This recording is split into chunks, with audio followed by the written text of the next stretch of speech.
మనం చూసాం కదా తీన్మార్ మల్లన్న ఆడపిల్లని అన్నకొన్ని మాటలన్నీ కాలు వేలి కాడించి కొప్పు వరకు చూపించుకోవడం అవసరం అన్నారు. మనతో పాటు కార్యకర్తలు ఉన్నారు. అసలు ఈ మాటలు బట్టి ఏమనుకుంటున్నారో చూద్దాం.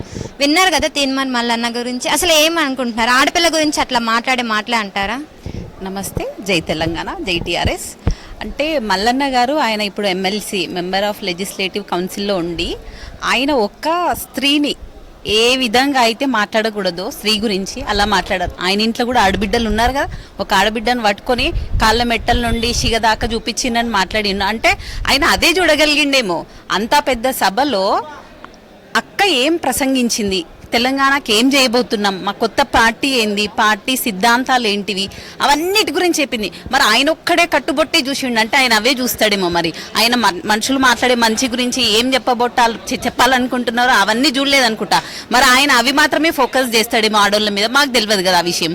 మరి ఆ విషయం ఇప్పుడు ఎంతో మంది ఎన్నో విధాలుగా మాట్లాడినారు. ఆయన ఒక్కడే కట్టుబొట్టు గురించి మాట్లాడిన ఒక మహిళ కట్టుబొట్టు గురించి మాట్లాడే అర్హత ఆయనకేముంది? ఆయన ఇంట్లో కూడా ఉన్నారు కదా, అట్లా ఎట్లా మాట్లాడతారండి?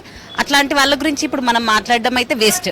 ఇప్పుడు అక్క సిద్ధాంతాలు, తర్వాత పార్టీ పరంగా పార్టీ ఏం చేయబోతుంది, ప్రజలకి ఏ నినాదాలు తీసుకెళ్లబోతుంది, ప్రజలకు ఏం చేయాలనుకుంటుందని మంచి మంచి ఫ్రీ ఉచిత విద్య, ఉచిత వైద్యము, తర్వాత కార్మికులు, శ్రామికులు, ప్రతి ఒక్కరి గురించి మాట్లాడింది. అవన్నీ వదిలేసి దీని గురించి చెప్పండి. ఇవన్నీ వినంగానే ఫస్ట్ అధికారంలో ఉన్నప్పుడు చేయలేని అన్ని ఇప్పుడు పార్టీ పెట్టి ఏం చేస్తుంది అని చెప్పని కూడా అన్నారు. దీని పట్ల ఏమంటారు? అధికారంలో ఉన్నప్పుడు అంటే అధికారంలో ఆమె మెంబర్ ఆఫ్ పార్లమెంట్ గా నిజామాబాద్ వరకే పరిమితం చేశారు ఆమెను. అంటే ఓన్లీ కనిపించే విషయం మాట్లాడుతుండ్రు, లోపల ఎన్నో విషయాలు ఉంటాయి కదా.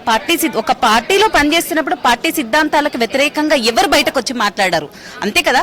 అంటే లోపల ఎన్నెన్ని ఉండొచ్చు, ఇంటి లోపల ఎన్నో సమస్యలు ఉంటాయి. ఇంటి గడప దాటినప్పుడు సమస్యలన్నీ బయట పెట్టాం కదా, మళ్ళీ మంచిగానే ఉంటాం కదా. అంతే, ఆమె కూడా ఒక పార్టీ సిద్ధాంతాలకు, పార్టీలో పనిచేస్తున్నప్పుడు సిద్ధాంతాలకు వ్యతిరేకంగా బయట వచ్చి మాట్లాడలేదు కదా. లోపల పార్టీ పెద్దలకు చెప్పాల్సిన విషయాలన్నీ చెప్పినా కూడా ఆ రోజు వాళ్ళు ఎవరు స్పందించలేదు. ఆమెను అక్కడి వరకే లిమిట్ చేసి ఆ రోజు మాట్లాడలేకపోయింది. అందుకే కదా ఈ రోజు ఆమె బహిరంగ సభలో, ఈ రోజు మా టీఆర్ఎస్ పార్టీ అనౌన్స్మెంట్ డే కూడా అక్క అదే చెప్పింది. ఆ రోజు నేను తప్పు చేసిన, ఆ రోజు తెలంగాణ ప్రజలకు నేను చేసిన నా పాత్ర కూడా అన్యాయం జరిగింది, అందుకే ఈ రోజు దాన్ని సరిదిద్దుకోవాలనుకుంటుంది. సరిదిద్దుకునే ఛాన్స్ ఇమ్మని అడుగుతుంది. అందుకే ఈ రోజు బయటకు రావాల్సి వచ్చింది. అంటే ఏ రకంగానో ఏ విధంగానో ఆమెను మాట్లాడే ఛాన్స్ ఇవ్వలేదు.